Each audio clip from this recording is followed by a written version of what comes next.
नमस्कार दोस्तों, मैं आपका स्वागत करता हूं। दोस्तों, मेरा यह वीडियो एमपी सेट के अर्थशास्त्र विषय का दूसरा भाग अर्थात समष्टि अर्थशास्त्र पर आधारित है। इसमें 25 महत्वपूर्ण प्रश्नों को सम्मिलित किया गया है। दोस्तों, यदि आपको मेरा वीडियो पसंद आया तो आप इसे लाइक करें, शेयर करें और सब्सक्राइब करें।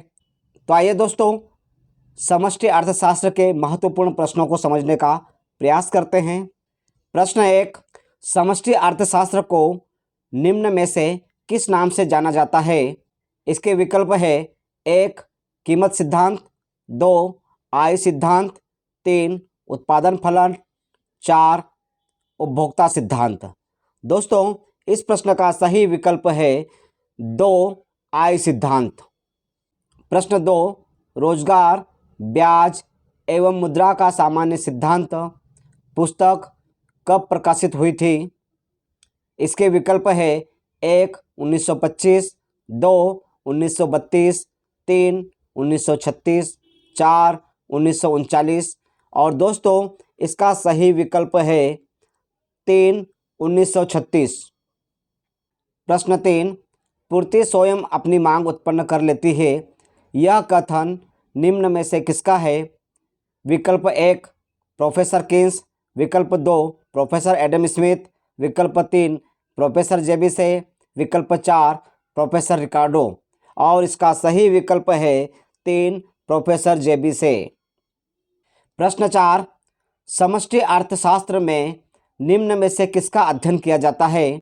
विकल्प 1, कुल उत्पादन, विकल्प 2, राष्ट्रीय आय, विकल्प 3, पूर्ण रोजगार, विकल्प 4, उक्त सभी और दोस्तों इसका सही विकल्प है 4, उक्त सभी। प्रश्न 5, भारत में मुद्रापूर्ति का नियमन कौन करता है? इसके विकल्प है 1, नीति आयोग, 2, केंद्र सरकार, 3, वित्त आयोग, 4, भारतीय रिजर्व बैंक। इसका सही विकल्प है 4, भारतीय रिजर्व बैंक। प्रश्न 6, तरलता जाल में ब्याज दर का स्तर क्या होता है? इसके विकल्प है 1, अधिक, 2, न्यूनतम, 3, स्थिर, 4, शून्य और इसका सही विकल्प है 2, न्यूनतम।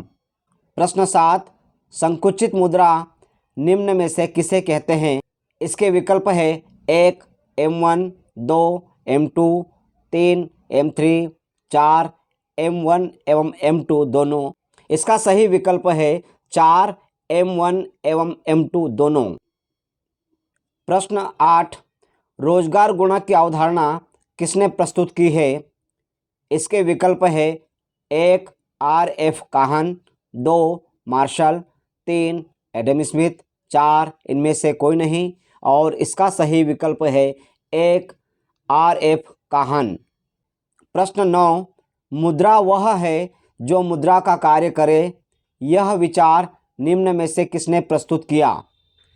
विकल्प 1, रॉबर्टसन, विकल्प 2, किन्स, विकल्प 3, विक्सेल, विकल्प 4, हर्टले विदर्स और सही विकल्प है 4, हर्टले विदर्स।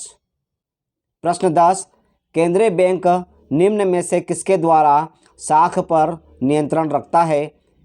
विकल्प 1, बैंक दर, विकल्प 2, खुले बाजार की क्रियाएं, विकल्प 3, नकद कोष अनुपात, विकल्प 4, उक्त सभी और इसका सही विकल्प है 4, उक्त सभी।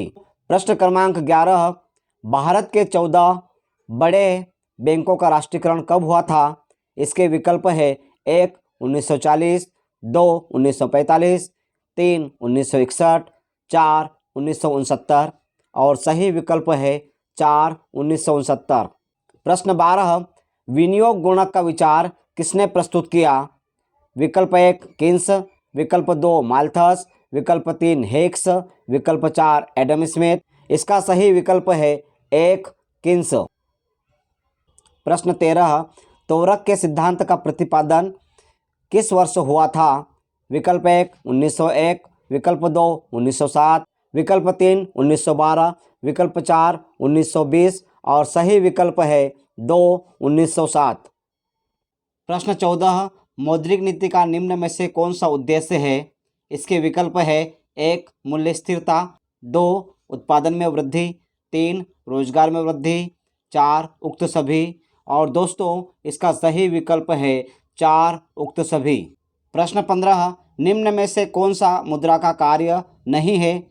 विकल्प 1 वस्तु विनिमय, विकल्प 2 भावी भुगतान का आधार, विकल्प 3 मुद्रा का संचय, विकल्प 4 मूल्य का हस्तांतरण। और इसका सही विकल्प है 1 वस्तु विनिमय कार्य। प्रश्न 16, ISLM सिद्धांत का प्रतिपादन निम्न में से किसने किया? विकल्प 1 किन्स, विकल्प 2 जेके मेहता, विकल्प 3 हिक्स, विकल्प 4 इनमें से कोई नहीं।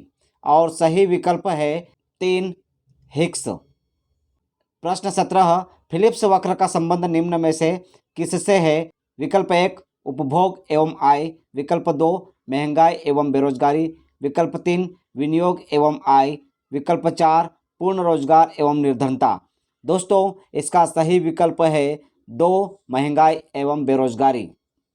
प्रश्न 18, शुम्पेटर के अनुसार व्यापार चक्र की कितनी अवस्थाएं हैं? विकल्प 1 2, विकल्प 2 3, विकल्प 3 4, विकल्प 4 5। और सही उत्तर है विकल्प 3 4 अवस्थाएं।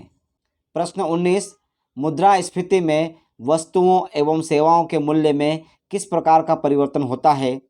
विकल्प 1 स्थिर रहता है, विकल्प 2 वृद्धि होती है, विकल्प 3 कमी होती है, विकल्प 4 इनमें से कोई नहीं। और सही विकल्प है 2 वृद्धि होती है। प्रश्न 20, राजकोषीय नीति के सिद्धांत का जनक कौन है? विकल्प 1 रोस्टोव, विकल्प 2 हिक्स, विकल्प 3 किन्स, विकल्प 4 रॉबिन्स। इसका सही विकल्प है 3 किन्स। प्रश्न 21, राजकोषीय नीति का प्रमुख उपकरण कौन सा है? विकल्प 1 सार्वजनिक व्यय, विकल्प 2 करारोपण, विकल्प 3 सार्वजनिक ऋण, विकल्प 4 उक्त सभी। और सही विकल्प है 4 उक्त सभी। प्रश्न 22, गुणक सिद्धांत निम्न में से किनके मध्य संबंध दर्शाता है? इसके विकल्प है 1 निर्धनता एवं मंदी, 2 निवेश एवं आय, 3 उपभोग एवं रोजगार, 4 निवेश एवं बेरोजगारी। और सही विकल्प है 2 निवेश एवं आय। प्रश्न 23, राष्ट्रीय आय को मापने की निम्न में से कौन सी विधि है? इसके विकल्प है 1 उत्पादन विधि, 2 आय विधि, 3 व्यय विधि, 4 उक्त सभी। और सही विकल्प है 4 उक्त सभी। प्रश्न 24, राष्ट्रीय आय की अवधारणाओं में शामिल है? इसके विकल्प है 1 सकल घरेलू उत्पाद, 2 शुद्ध घरेलू उत्पाद, 3 वैयक्तिक आय, 4 उक्त सभी। और सही विकल्प है 4 उक्त सभी। दोस्तों अंतिम एवं 25वां प्रश्न, उपभोग को प्रभावित करने वाले तत्व है? इसके विकल्प है 1 मौद्रिक आय, 2 ब्याज की दर, 3 आशाओं में परिवर्तन, 4 उक्त सभी। और सही विकल्प है 4 उक्त सभी।